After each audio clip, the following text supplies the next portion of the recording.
Hello, I can see all your faces coming into the room.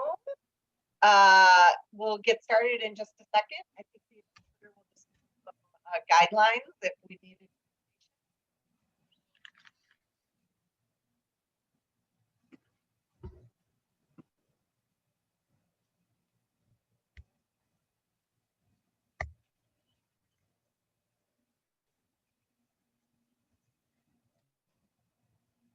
All right, I don't hear anyone else talking, so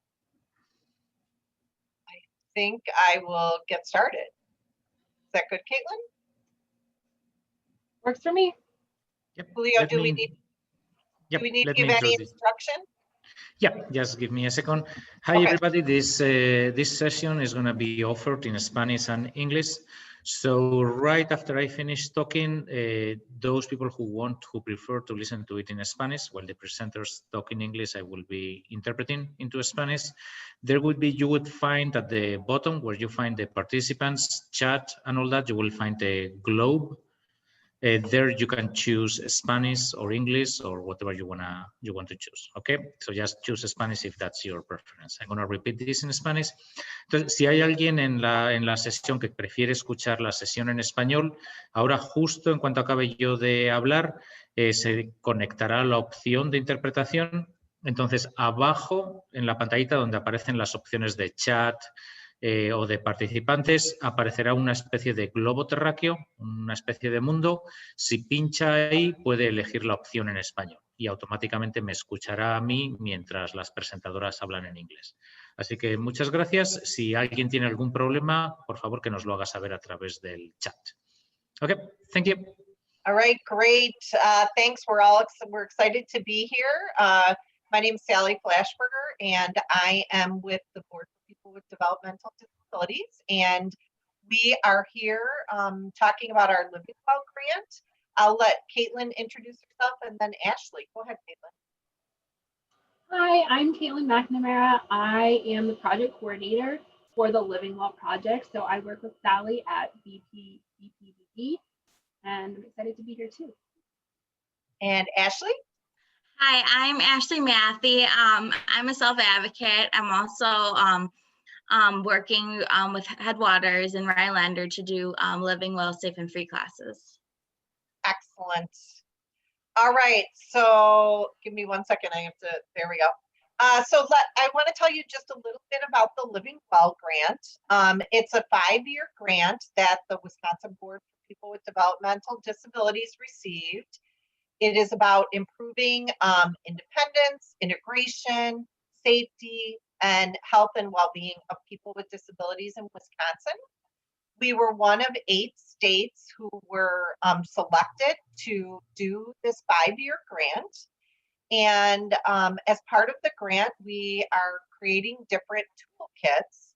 And that's what we're going to be talking about today is our COVID-19 toolkit. So we developed this toolkit at the start of COVID, and we've been doing presentations and getting it out to people. So we're going to walk through the toolkit with you today. And so we're each going to take a section. We're going to hear from Ashley at each point, and hopefully all the information will be really helpful for you. So this is just our overall toolkit. This gives you the link. I'm going to show a short video first before we start walking through the toolkit. We had our great self-advocates work with us to create videos on the toolkit. And so I'm going to show you a video first, and then I'll jump into the toolkit. Hopefully, if it works. Oh, I don't see my little button to make it work. All right. Tell me if you can see it, Caitlin. It's coming up as the YouTube. Cindy and I were going to meet today to make this video together, but instead we have to video chat because of the coronavirus. We want to stay healthy. We hope you stay healthy too. To help you, we're going to share things so you don't get sick. Are you ready, Cindy? Yes, I am. Okay, I'll start. Our first tip is to wash your hands often throughout the day. Always wash them after using the bathroom or being in public, like after you go to the store or take a walk. Use lots of soap and water and wash for at least 20 seconds. If it helps, you can count to 20. And then, of course, you dry them. All right. That's all to it. Cough or sneeze into your elbow. This will stop germs from going into the air and onto your hands. And don't share food or drink. Try not to touch your face, especially your eyes, your mouth, and nose. This is how germs get in your body. If you have to touch your face, use a tissue. Here are some things you can do to keep your hands busy so you don't touch your face. Tap your knee. Click a pen. Use a fidget spinner. Doodle. Play with a ball like this. Well, and that what happens if you lose it. Play a game on your phone, iPad, or computer. Remember, no handshaking, no hugging, or no fist bump. Smile or bump elbows instead. Hope you love those tips. Thanks for watching and stay safe out there. What are you doing to stay healthy? Share your tips in the comments below.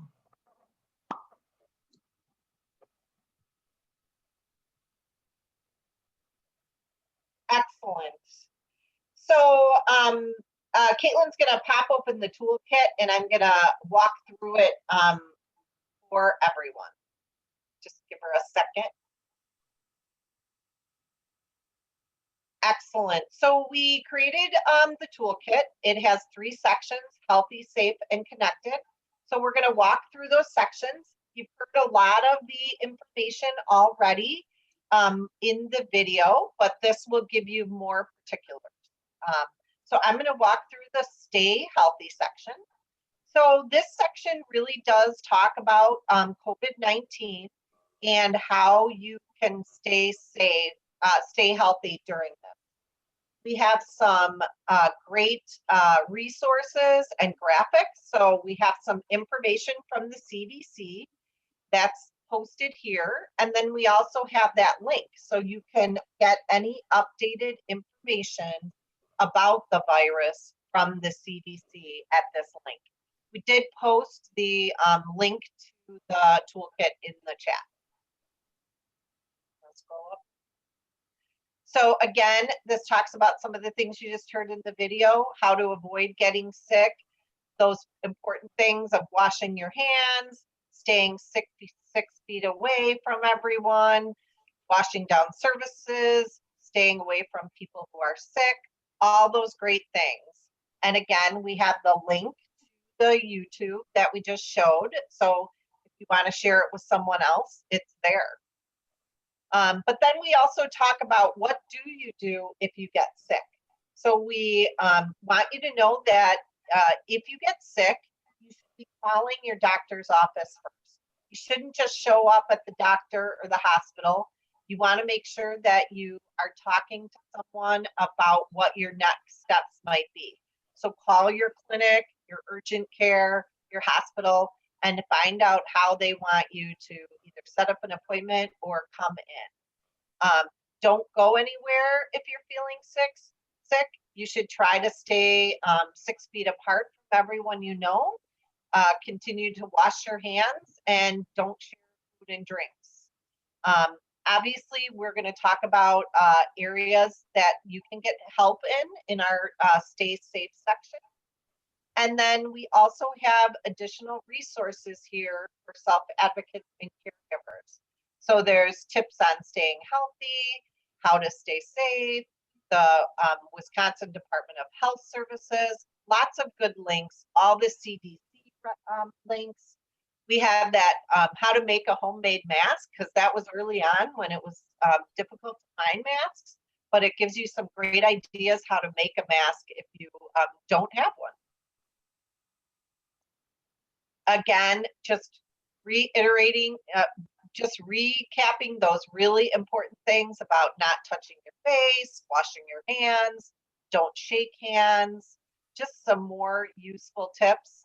And again, what you need to do if you are sick. Call your doctor first. Don't just show up at a clinic or a hospital.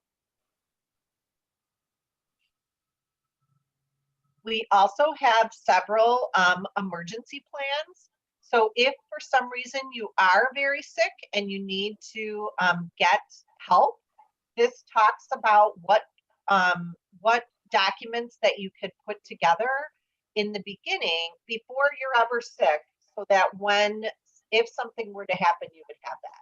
So what can you do now? You can put together a health summary, which we're going to show you in a minute. Any important papers like a power of attorney for healthcare, maybe your supported decision-making agreement, anything else that you think a doctor or a hospital might need to have. Find out where hospitals are near you, and you might want to talk to those hospitals about what's going to happen if I show up. What kind of care am I going to get, and what do I need to know about your policies of how you serve people. Make sure that you're documenting and letting them know any accommodations you might need. So if you need someone with you, if you need communication in another format, all of those things. Make sure that you are telling the people who support you all of the things that you've gathered. If you do start to feel sick, again, call the doctor. Don't just show up somewhere. Follow whatever instructions they give you, and follow those good rules that we've talked about, staying away from people, washing hands, all of that. If you do need to go to the hospital, you should try to bring that important folder with you. Put it someplace safe in your house that you could direct somebody to be able to find it. Maybe have a bag ready if you're feeling sick and you're worried you're going to have to go to the hospital.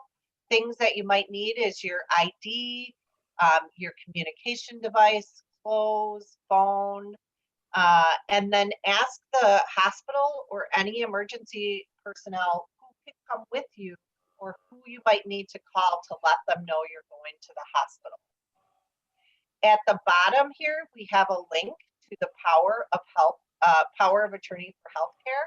So this is a form that people fill out if they are not able to make decisions because they're so sick, and it gives someone else the ability to make decisions for them.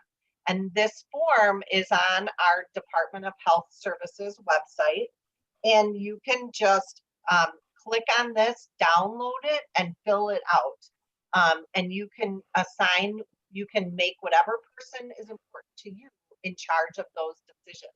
It's only if you are not able to make any decision because you are so sick, you cannot tell the doctors or nurses what you want.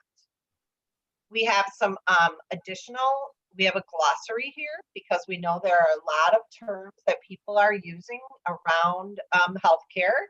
And so we have a glossary to help you understand some of the words that are in the toolkit. And then finally, we have this health summary. So the health summary really is about you. It lets you put your name, who's important to you, who are your caregivers, do you have a care manager or an IRIS consultant, and all those important numbers. It has the symptoms, so what symptoms you might be experiencing related to COVID, and then what other health conditions you might have that could be of concern for a person who gets COVID. List your medications, any allergies you might have. So it's really putting all of your important information in one place. So if you do have to go to the hospital, you can take this with you. So this is something that can be filled out ahead of time. It also has what accommodations you might need. You might need a communication device. Maybe you have a service animal. You need someone to read to you. Any specialized equipment that you might need to take with you. So if you have a hearing aid or a communication device, all of those things you want to think about before you would have to go to the hospital. Next, there is, how do you tell people about your likes and dislikes? So we all have different ways to express ourselves. Not everyone does it verbally. And so it really lets you write down exactly how you're going to be able to tell people if you're happy, you're sad, you're scared, you're angry, different things that you like and dislike. And then finally at the end here, we have, are you sensitive to touch or are you sensitive to masks? So something good to know.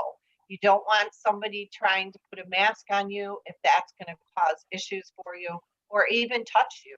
I mean, obviously at the hospital, they may need to touch you, but it's good for them to know that you have a sensitivity. So all very important things for the in the stay healthy section.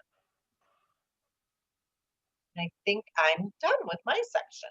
So I'm gonna take back control for just a second. Kaylin, can you stop sharing for a second?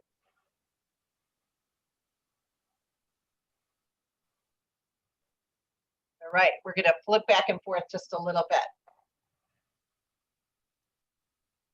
All right, so we're gonna hear from Ashley now.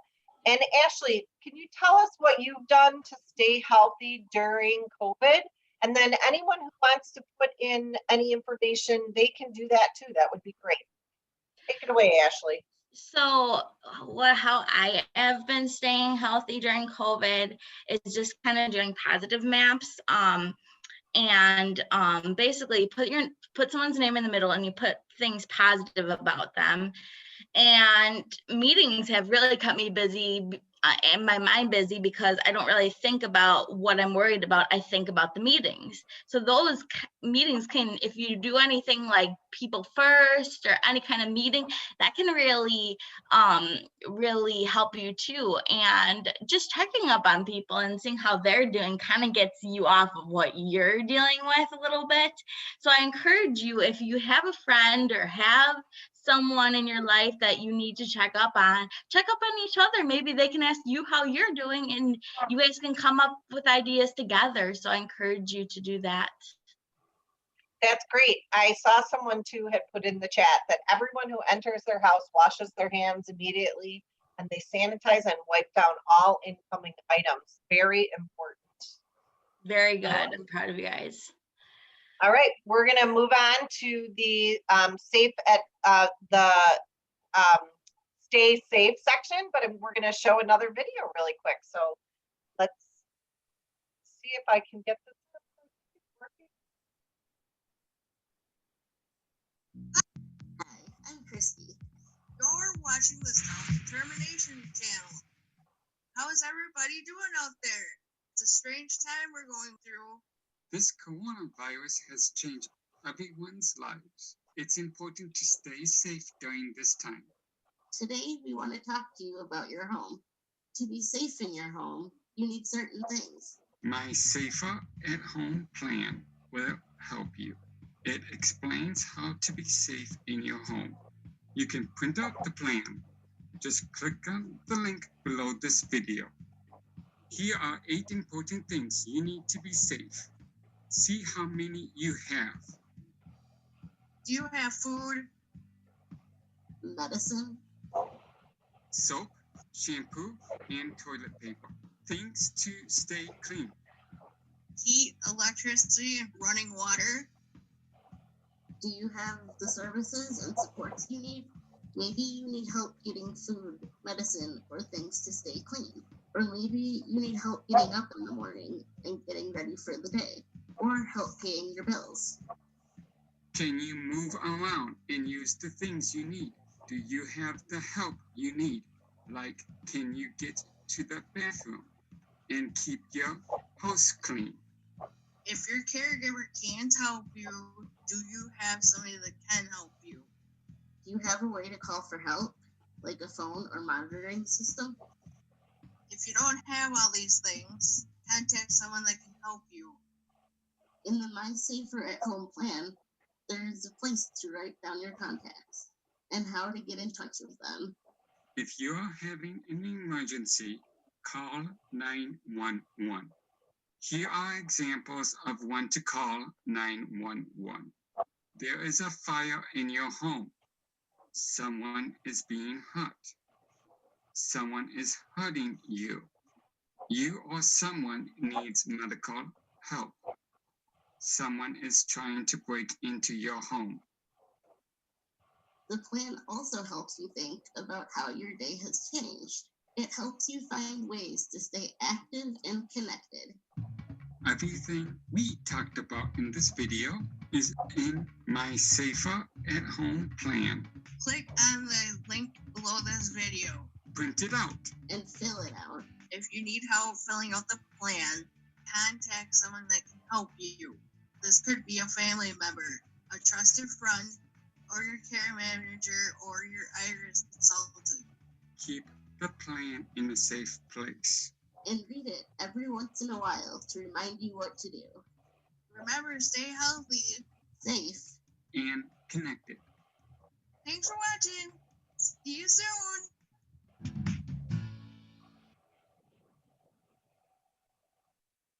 All right, I'm gonna turn it over to Caitlin. You may not have been able to hear that, but I does say I was sharing my sound. Take it away, Yeah, Caitlin. You could hear it. Okay. So I'm going to scroll down here to the Stay Safe section. So that's a great video. We've got a couple of really good videos on the Self-Determination channel about staying safe. So that's a great resource to go back to and watch those videos because they've got really good information in them about how to stay safe. But we have the section of our toolkit as well. It's got some good information and some good resources. We're going to walk through the way that our lives have changed because of COVID-19 means that we're probably staying in our houses a little bit more. We're not going into the community as much as we were. We're not probably seeing the people that we are used to seeing that help us stay safe and make sure we have the things that we need to stay safe.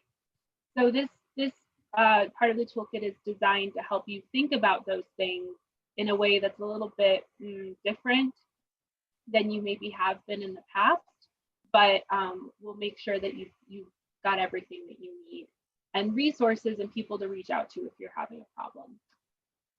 The first page has some very general resources that it's got the links to the list of ADRCs for each county. So if you need to reach out to your ADRC and get more disability resources, that's your Aging and Disability Resource Center, you can click that link and find your county's Aging and Disability Resource Center and give them a call. We also have the website for 211, and 211 Wisconsin has been doing a lot of work during COVID on food insecurity, getting people housing if they're having housing issues. So if those are things that are concerning to you, you can reach out to 211 and they're gonna try and help you get connected with some resources that will help you with that. And then we also have some crisis lines for if you're dealing with some significant mental health challenges while COVID is happening. This is the line that you can use anytime. It doesn't have to be about COVID, but you know, if you're feeling like you need to talk to somebody, we really encourage you to do that because we want you to get the help that you need. It's important to remember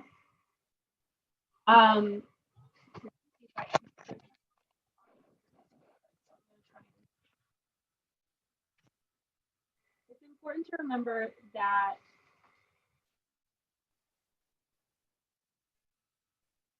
is that better? Can you hear me any better? Yeah, okay. Sorry. It's important to remember that you have rights in COVID, no matter what is going on. You have a right to be safe in your home. You have the right to be free from abuse and neglect. So if you are having issues, remember that you still have rights no matter what.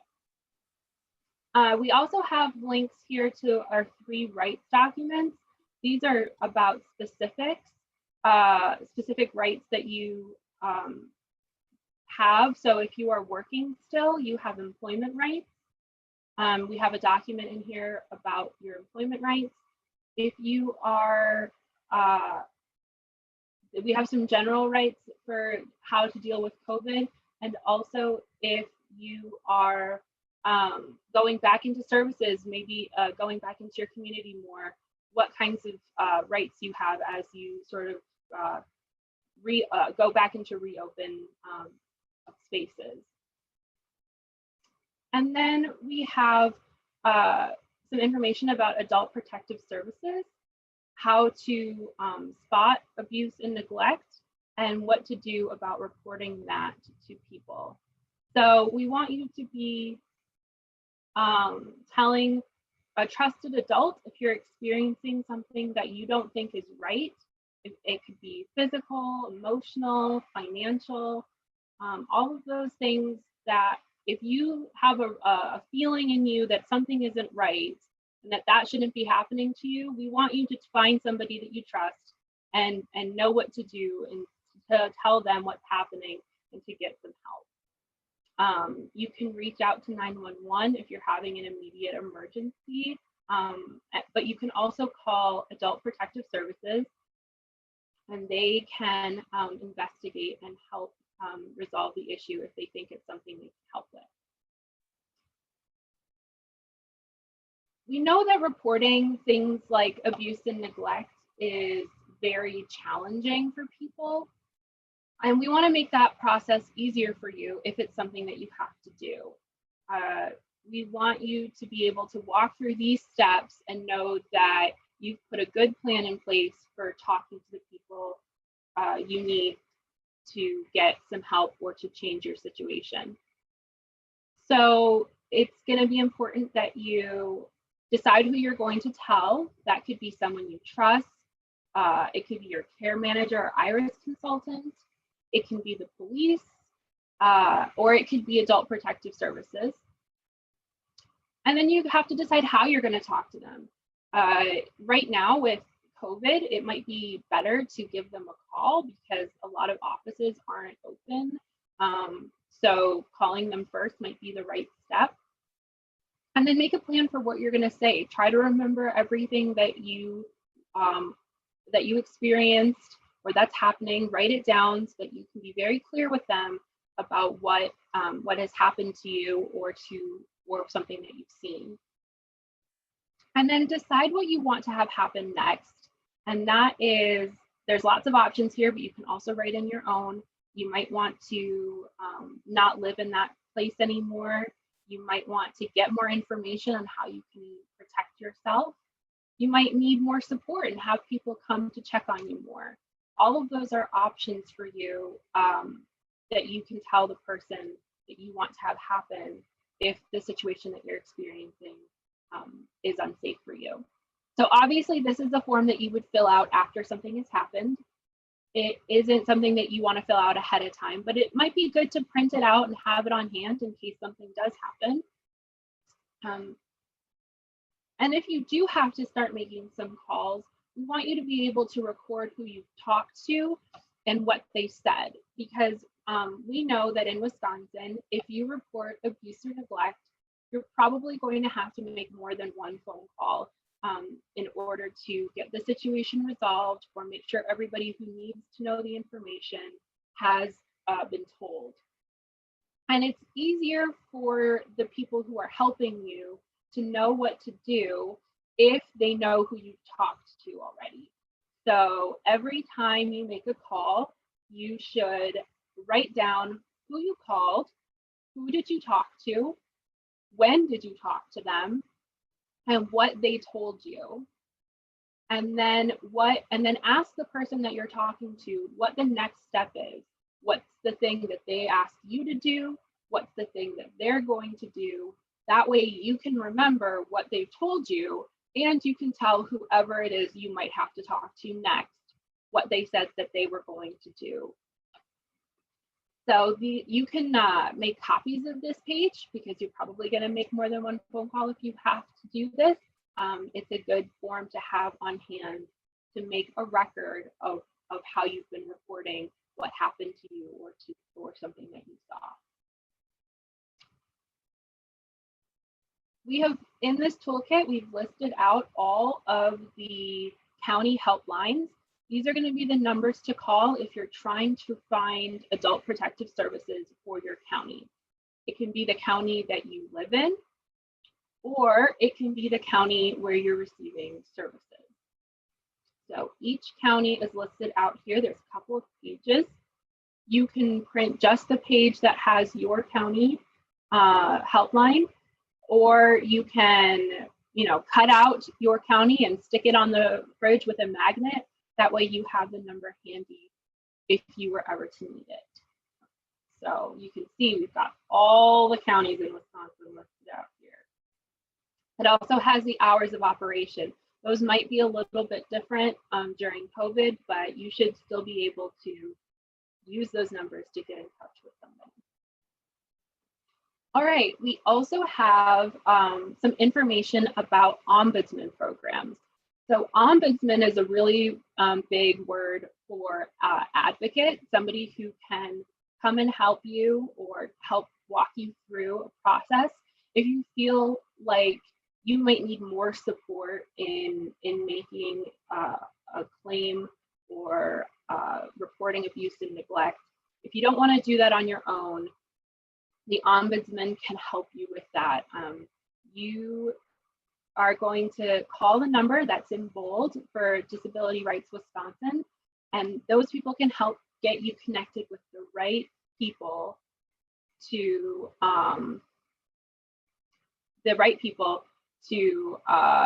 resolve your issue. So Disability Rights Wisconsin helps people with disabilities aged 18 to 59, but the Board on Aging and Long-Term Care can help people with disabilities who are over 60. They both have ombudsman programs, and so you can reach out to the one that applies to you, and they will let you know what kind of resources they can give you.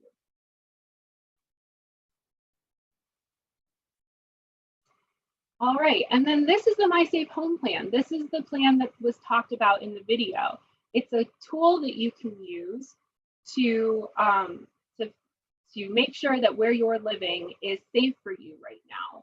It's a really good tool to do if you've just moved into a place, or if you are thinking about moving into a new place. It's also just a good thing to do every 6 months to a year, just to make sure your house is still safe for you to be there. And you can, if it's not, there are things that the tool suggests that you do to make sure that your living situation is safe. So some really important things are making sure that you have food to eat, that you have the medicine that you need, that your house has heat and electricity and running water, and that you can move and use your house in the way that you need and want to, and that you have a way to call for help and to get supports into your home when you need them. If you've checked those boxes, then you are living in a safe place for the most part. And that is something that you should be doing those same things. You should be checking in at 6 months to make sure all of that is still true. If a couple of those things aren't checked, you're going to want to talk to somebody about making sure you can get those things in place. So that means reaching out to an emergency contact, somebody that you trust, or maybe your care manager and IRIS consultant, to make sure that you can get whatever is missing from that list into your home. Or if that's not an option, then maybe looking at a different living situation and making a plan for that. If you're having an emergency, like we talked about in the video, if someone is hurting you, if you need medical help, if someone is trying to break into your home, then it's immediately not safe. You're having an emergency, you should call 911. All right, and then The second page is just a place for you to have some conversations with people who support you about the plans that you have. It's a good backup plan for making sure that you have everything you need for a safe home. How are you going to get groceries into your home so that you never run out of food? Do you have a health plan? Did you fill out the health form from earlier in the toolkit? Do you have a work plan? Are you wanting to start work? Do you have a job now that you need to get to? How are you going to stay connected to people while the pandemic is going on and after? Where are you going to meet your friends? How are you going to meet new people? And then two that are really important, my backup support plan. What happens if the people who normally support me get sick or can't support me anymore? Is somebody going to be able to step into that role and help me? Am I going to be able to find a new caregiver so that I'm not unsafe if my caregiver is unable to help? And then my emergency plan. What am I going to do if there's a fire? What am I going to do if somebody is in the house who shouldn't be there? Who am I going to call? Where am I going to go? What do I need when that happens? This is something that you can fill out, or you can have conversations with your supporters about, and write down the important information in these boxes and keep this on hand so that if any of these situations do come up, you have a quick way to remember what you've talked about and what your plans are. And then there's just another notes page. There's lots of information in this section. It might be easier to put some of this down on one piece of paper instead of in all of the different pages. That way you know the most important information to keep yourself safe. All right, I think that's the end of my section. So I'm going to let Sally switch it over so she can ask Ashley about what she's been doing to keep herself safe. All right, what I've been doing to keep myself safe is I haven't really been going places. I've been doing presentations and just keep taking care of myself, because the most important thing you guys got to learn is that you have to take care of yourself before you can help anybody else. So if it is putting your hands up and taking the slow, deep breaths, or putting on meditation, or chatting with your friend and getting a laugh on video chat, you really just gotta get yourself where you're happy and healthy and just take care of yourself, because you are the most important person to take care of, and then you can help others, and then just keep being motivated. So I definitely encourage you to do that.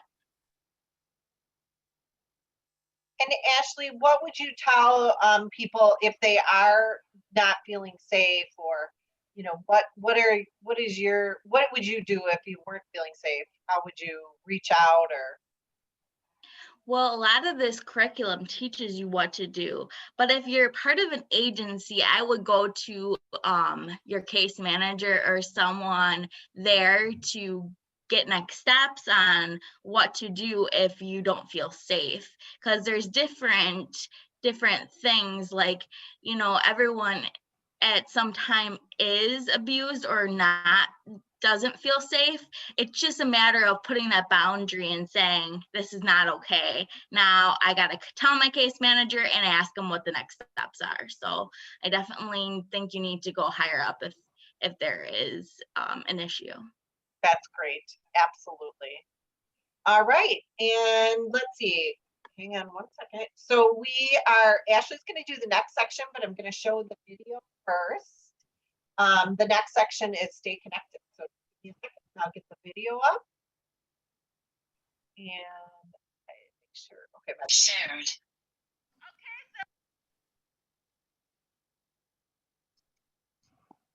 all right. You are watching the Self-Determination channel. Today, we are going to share 10 fun things you can do online on your computer, tablet, or smartphone. After you've watched the video, check out the information section below.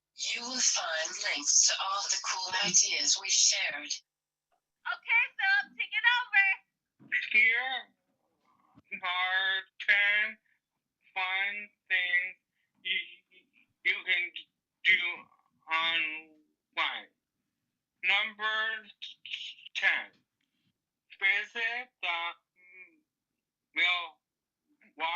counties do right in your home. You can watch animals that live at the zoo. Number 9, take part in a free art lesson on the Wild and Crafty art site. Number 8, watch short films that feature people with intellectual and developmental disabilities. There are lots of videos on lots of different topics. Number 7, check out and connect on the Self-Determination Network. You can browse through hundreds of news articles related to self-determination and self-direction. Better yet, post a news article to share with your friends. Number 6, watch a free concert. There's a whole bunch of live and recorded concerts to watch at home. Number 5, learn about voting. The Wisconsin Disability Vote Coalition have videos on registering to vote and voting. Number 4, if you and a friend have Netflix, you can set up a Netflix party and watch a movie together in your own home. Number 3, schedule regular phone, chat, FaceTime, Zoom, or Skype dates to connect with people in your life. Number 2, schedule a meal or activity with a friend using FaceTime, Skype, Zoom, or video calling. And the number 1 fun thing to do online, log on to the Self-Determination channel. You'll find all kinds of cool videos, personal stories, and tips. If you want to know when we post a new video, click subscribe. If you click the bell icon, you will be notified when we post a video. That's all there is to it.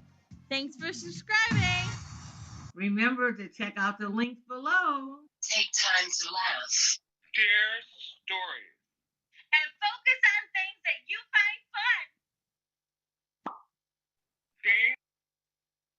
Thanks for watching the Self-Determination channel.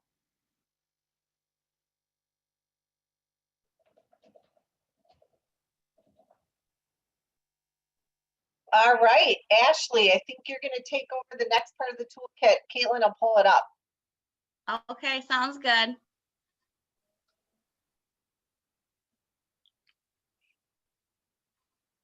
All right, go for it, Ashley. All right, so one is about staying connected, and it talks about social distancing. You might have to talk to your IRS care manager during this time. And there's a little visual. If you like visuals, I'm a very visual person. There's a visual on staying 6 feet apart right there. So I encourage you. And remember, you don't have to read this toolkit in one day. If your brain is stimulated and you're getting tired of looking at the toolkit, you can they actually have a reader on your phone where I can read it to you, or have someone else read it to you, or just take it in steps. Maybe you just want to read 1 page for the night, then go for it. The next slide. All right, so ways to stay connected. So here's the things that we're talking about. Schedule a meal with a friend and use FaceTime. And don't let the coronavirus get to you. So maybe maybe don't turn on the news. Maybe your brain is so literal, which means it takes it so emotionally. Maybe you don't want to listen to the coronavirus. Maybe you just want to look at this packet and get some key guidelines. Take time to laugh. Like I said, I have weekly video chats with my friends and they give me a good laugh, so I like that. Do things that you enjoy. Like I like to go shopping, but of course, socially distancing, of course. Get outside, find new ways to exercise, like take a walk and take time to relax. Maybe you want to take deep breaths and do some yoga or meditation. Just do everything that helps your body relax. And it's different for everyone. And I want to make sure you guys know that. So next slide. Activities to try. Create a daily schedule to keep yourself busy. So what I mean is make a visual of what you can do to keep yourself busy. So there's this cool thing you can do on Word docs and be like, okay, I want to keep this number 1, number 2, number 3, number 4, and you can make it big so you can read it, and that would be really cool. And here's some other resources that you can do to also, like free concerts, the Netflix party, develop a plan for your family or support network, Disability Rights Wisconsin, and these are just the links. So if you just want to like skim through it and then just click on a link, then that will help you a lot.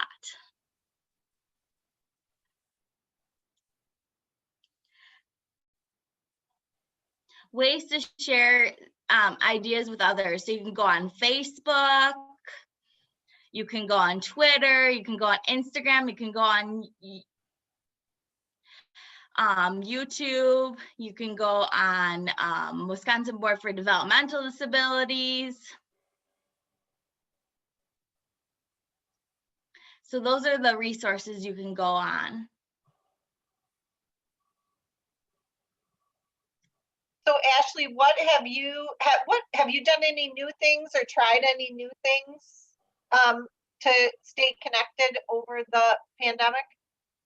Well, I think that I've started writing my own book so I can get my brain kind of not thinking about different things. Because when you're actually doing something, or like writing Christmas cards or doing those kind of things, it helps your brain kind of not think about stressful stuff.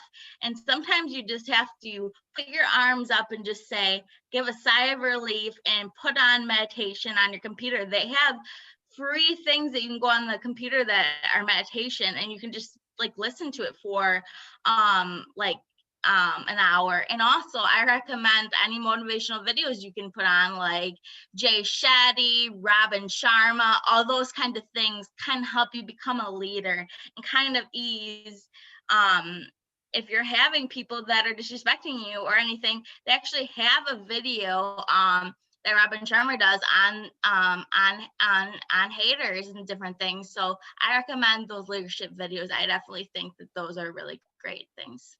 That's great.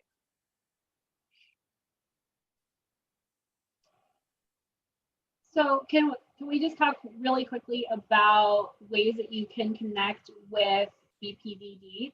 So Ashley, you do the self-determination channel, you host that, and people can go and subscribe there and talk to you in the comments and share the ideas that they've had. You guys always suggest that people comment on your videos, don't you? Yes, and please subscribe, and we're always looking for new faces, so please be a part of this.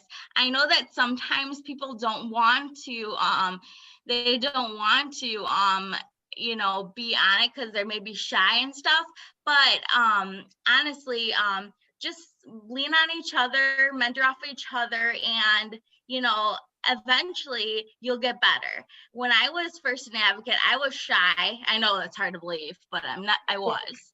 And then I became, because of my mentors, became very outspoken. So I think that when people have anxiety and when people are intimidated, I think they get shy. So I think that slowly, not pushing them, but slowly getting them out of their comfort zone, you can get them to be a great advocate. Yeah, and I just also want to plug really quickly the BPDD's Facebook page. That we post resources there multiple times a day, every day of the week. If you are looking for more information about something to do with disability advocacy or the latest information on COVID for people in long-term care or voting, any of those kinds of things, if you follow or even just check out the Facebook page at Wisconsin Board for People with Developmental Disabilities, there are a lot of plain language, person first friendly resources there for people to get connected and get more information. It is also the place where we do our Living Well Wednesdays every week. We go to Facebook Live every Wednesday at 11. So we're doing our Living Well Wednesday here for all of you today. Usually we do this and go live on Facebook, so you can head over to our Facebook page at 11 on Wednesday, and we talk about all kinds of things, whether that's finding a job or how to open an ABLE account or where to get self-advocacy skills, how to stay safe during COVID.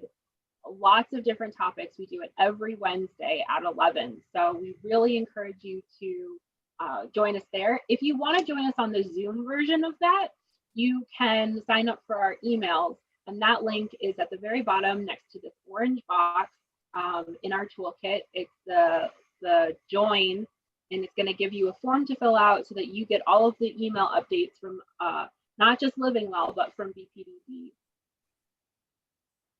And just quickly, at the end of the toolkit, we have a frequently asked questions section. It covers safety, health, and employment benefits. Mostly this is areas where we aren't the experts on everything. We're hardly the experts on anything. You should use this as a guide to find other resources that are going to help you. So other things to keep you safe, especially when it comes to health and employment benefits. There are resources here that you can reach out to. They're going to have a lot more information than even this toolkit has to get you in the right position for you. So we really encourage you not just to have this toolkit or fill it out, but to explore some of these resources, because they're going to have a lot of more information than the toolkit does on the things that are relevant to your life. Kaylin, can I quickly say something? Of course. So I want to say that that I have helped with this glossary, and a lot of self-advocates have really helped mold the curriculum. So I just want to make sure that they know that Living Well is a curriculum where we're really having the advocates involved. So a lot of this curriculum came from me and from other advocates, made this into People First language. So if you guys have any questions on People First language, you can definitely email me. I'll put my email in the chat. Yep, that's a good thing to know. We are right now doing what's called a pilot. So we're having some different people review the toolkit with people with disabilities, and we're getting feedback. So we're very welcome to any changes that you think might be important to the toolkit. Go to that link and you can download it and take a look. And like Ashley said, take your time and go through it.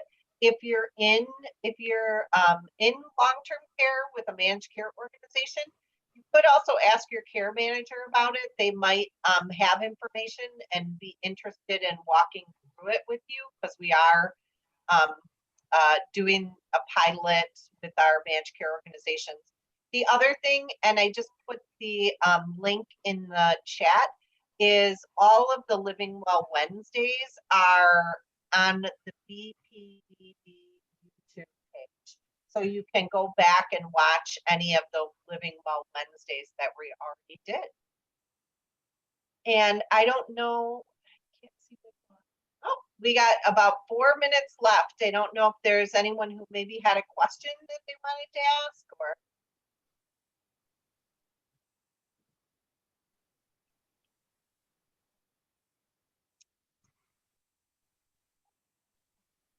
If so, we might have to unmute you. Maybe raise your hand if you're interested in asking a question. if not, we are so glad you showed up. We have had a lot of people on today, and we're excited to have the toolkit done and keep bringing you more information and resources through Living Well.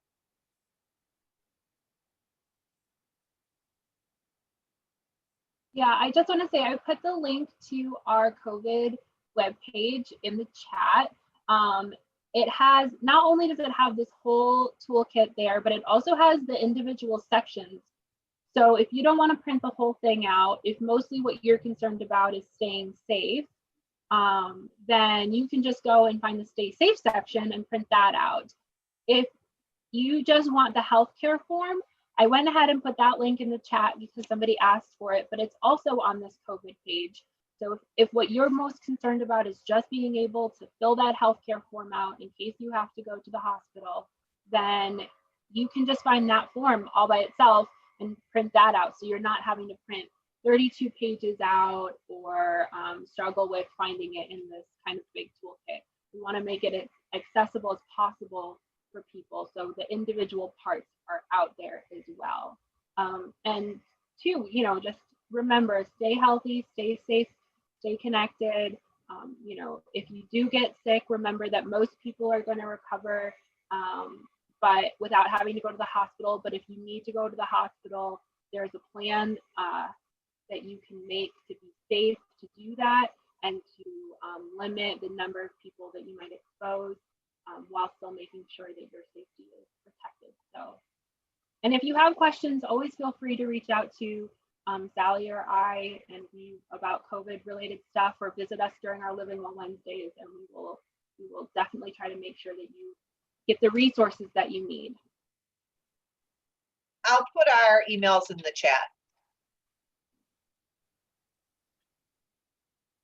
And otherwise, thanks for joining us.